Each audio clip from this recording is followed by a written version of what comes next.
Hello and welcome to the Palmer Performance Workshop. This is part 5 of the Yamaha R1 track bike build. In this video we'll be fitting up the Akrapovic full exhaust system, getting all the brake lines on and bled up, and hopefully getting a few more little special deliveries, so stay tuned. The Akrapovic full Evo system has now arrived. We've got that all unpacked and on the bench. Proper lovely looking thing. I just thought I'd run you guys through a few little notes on things like this. See, it all comes all nicely packaged up. One of the nice things with the Akra systems nowadays is they actually come basically pretty much fully assembled. A lot of other systems, Arrow and some of the others, they come in all the bits and then you have to kind of assemble it. Now, all the manufacturers tend to give you a tube of this anti-seize paste that's like assembly paste with the exhaust. So if you are doing one that's fully in bits, you just need to make sure you put a bit of this on each joint. It stops it all seizing up. Now, another little quirk with a lot of the race systems, you see this bracket here, this is the bracket for the silencer basically, and this is designed to work with the standard rear sets, and the original mounts if you like. So these two bolt holes line up on the standard rear set, but unfortunately they don't line up to the Bonamici aftermarket ones, and as a general rule they won't line up to any aftermarket ones. So the Bonamici rear sets actually come with their own exhaust hanger bracket, but because this puts the mount in a different place to the standard bracket, we kind of have to adapt it. But it's just something to bear in mind, you know, if you do buy a full race system and you're running different rear sets, and sometimes you end up having to make little odds and ends to make things work and make things fit properly. But what we'll do now is we'll take the standard headers off and then we'll pop these out, which are like the manifolds if you like, bolt them up to the cylinder head with the springs fitted, and then once we fitted all four of those into the head, we can just slide the system into place and away we go. It's a little bit tight space wise getting into it, but basically the oil cooler will just drop down out of the way and then we can access most of the bolts. Normally there's a little bracket under here we have to take off as well, just to be able to slide it all in, and we'll be away. Okay, so I will admit this is one job where having a ramp would make it maybe a bit easier. Having said that, you know, you can get pretty good access by lying on the floor, and my floor is insulated so it's not too cold. It is a little bit fiddly getting in there with the radiator and the oil cooler still attached, but it is doable, especially if you've got some wobble type extensions for your sockets.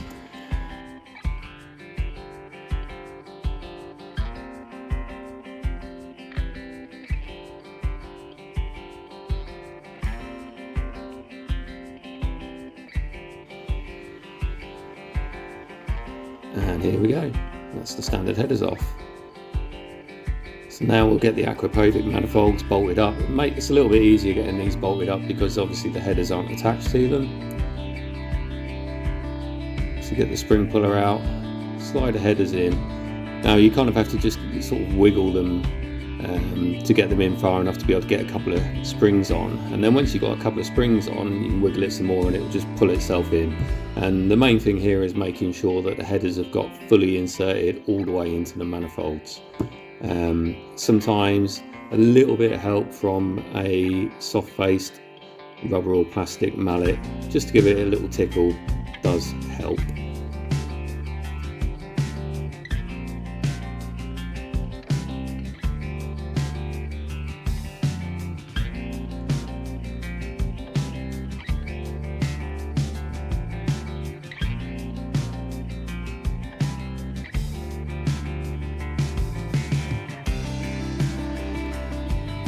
There we go, just checking that it's lined up with the rear mount and getting the oil cooler bolted back on.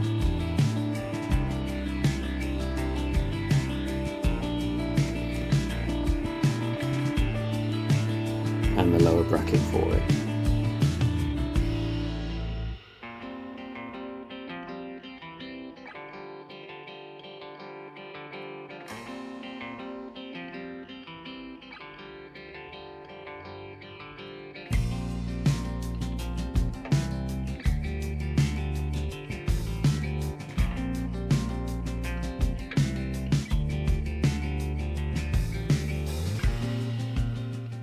well, that's the hard work done getting the system on. A few little things that we've got to do.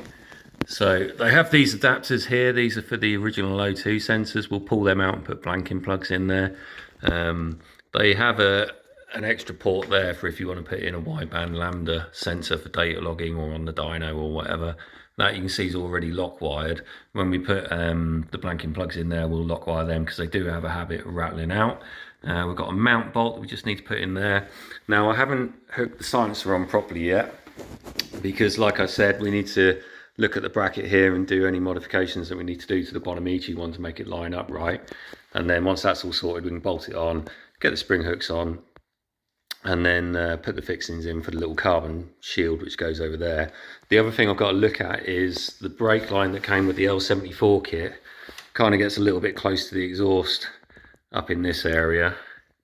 So I need to have a look at that and decide whether I'm going to just retain it with a clip of some sort, or possibly maybe even get a new line made up. My preference with a kit like that would probably actually, rather than take the hose down there, I'd probably take it the original way across the top of the swing arm and then bring it down to the caliper, sort of down through here, I think. But I think we can make the one that works, or the one that came with the kit works. So it just needs, like I say, an extra bracket just to keep that away from the link pipe so we don't have any melting issues. Yeah, looks good. Now you can see here with the rear set out of the way, I can show you the sort of issue with the aftermarket exhaust and aftermarket rear set. So this is the replacement bracket that comes with the Bonamici rear set.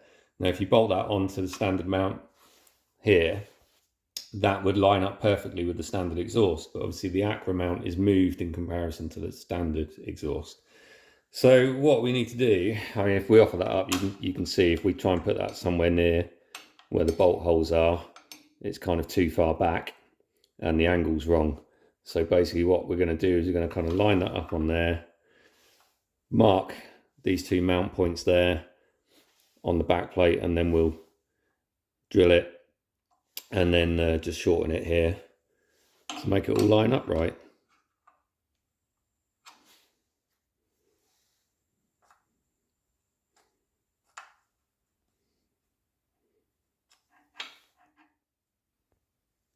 And there we go, all mounted up. Now I've left the carbon cover off for the time being because I may want to take the silencer off at a later date, because we've got some carbon covers coming for the swing arm.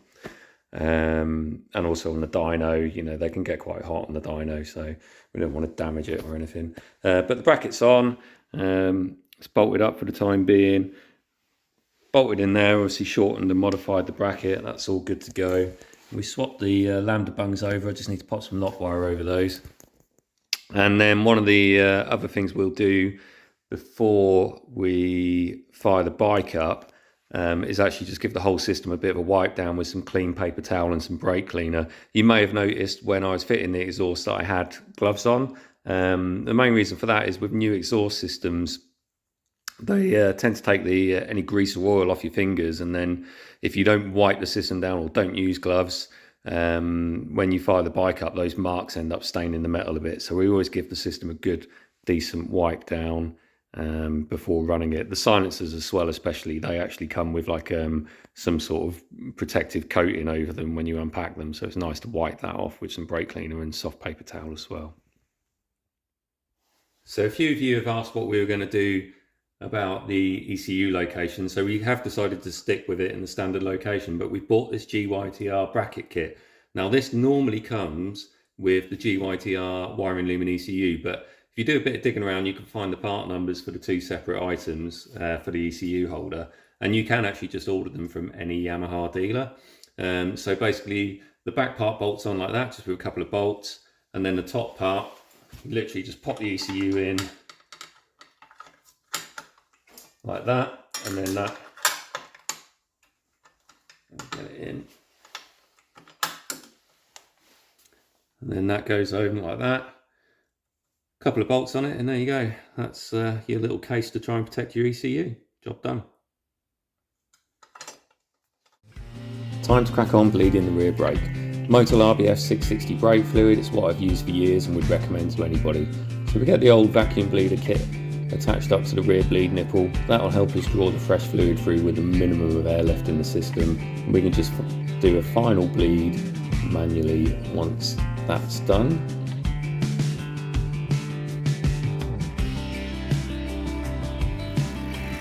I use a vacuum bleeder to try and get the last dribbles of brake fluid out at the end of the bleed nipple, because there's nothing worse than having brake fluid residue dribbling out. And then a little bit of rolled up tissue in the end to get any remaining residue out.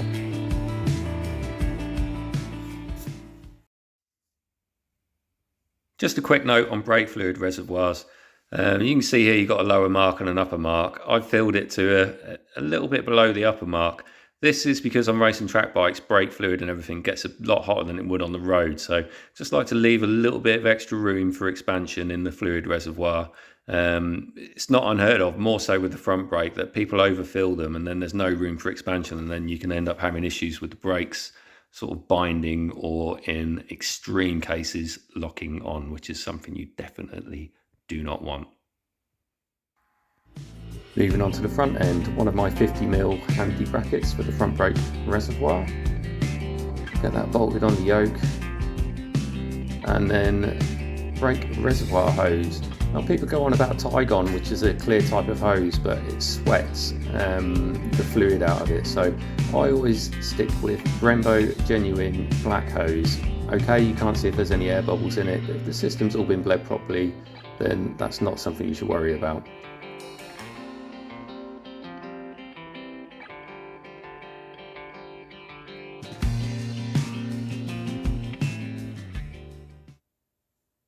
So with the brake reservoir all mounted up, we can now start looking at connecting up the front brake hoses. Now, like we said, we had a custom set made by Hell in what we call the H style.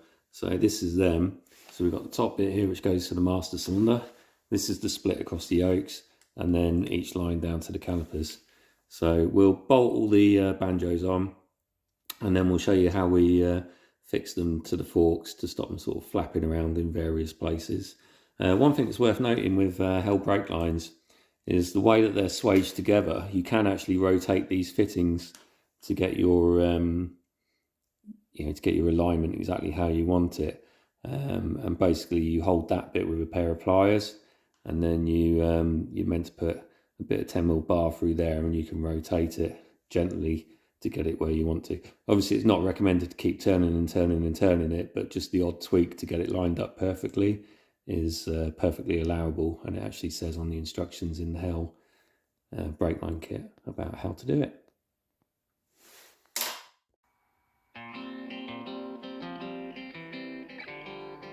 New copper washers on the banjo bolts, of course, and you'll find anything safety critical like this I will always use a torque wrench on, especially bleed nipples as well. There will be manufacturer specs for bleed nipple torque, and it's actually a funny thing with bleed nipples. You can actually cause damage to the sealing seat for the nipple by over tightening them. So I'd always recommend people find out what the proper torque setting should be and torque them appropriately. You can see here I've just got mine out to torque the banjo bolts on the calipers, and the master cylinder will do in a bit.